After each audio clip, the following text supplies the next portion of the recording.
از 31 اکتبر تا 8 نوامبر در شهرهای دوشنبه و حصار مسابقات انتخابی قهرمانی فوتبال آسیا در گروه B برگزار می شود. در این گروه 5 دسته منتخب جوانان زیر 19 ساله بنگلادش، مالدیو، تاجیکستان، شریلانکا و ازبکستان شرکت می ورزند. منتخب جوانان تاجیکستان اولین بازیش را 31 اکتبر در ورزشگاه مرکزی شهر حصار با تیم بنگلادش انجام می دهد. در یک نشست خبری که 30 اکتبر در شهر دوشنبه دایر شد، مبین ارگاشف سرمربی تیم منتخب جوانان تاجیکستان ابراز داشت که وظیفه دسته راه یافتن به مرحله نهایی مسابقات قهرمانی فوتبال آسیا 2018 می باشد.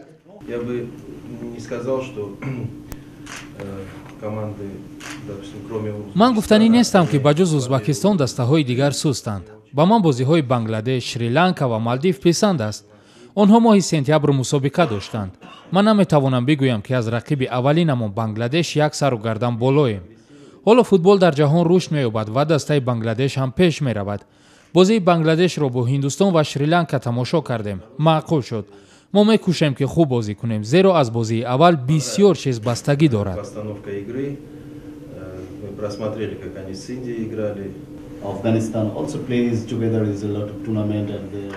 محبوب حسین روکسی سرمربی تیم منتخب جوانان بنگلادش به خبرنگاران گفت که دسته آمادگی را به این مسابقات یک هفته پیش شروع کرده است.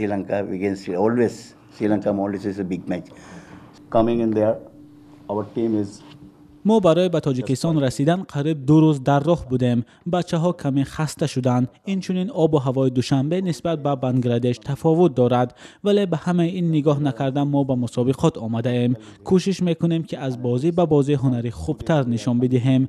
رقیب اولینمان در این مسابقات منتخب تاجیکستان یکی از دسته های پرقوت است.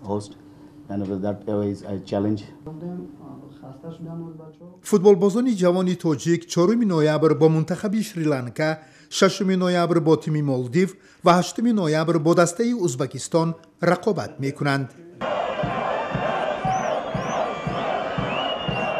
بر اساس دستور مسابقات به مرحله نهایی قهرمانی فوتبال آسیا 2018 میان دسته های منتخب جوانان زیر 19 ساله که سال آینده در مالزیا برپا می گردد، غالبان 10 گروه انتخابی و 5 دسته ای که در گروه های خود جای های دوم را می گیرند از روی نشاندادهای بهترین راه می یابند.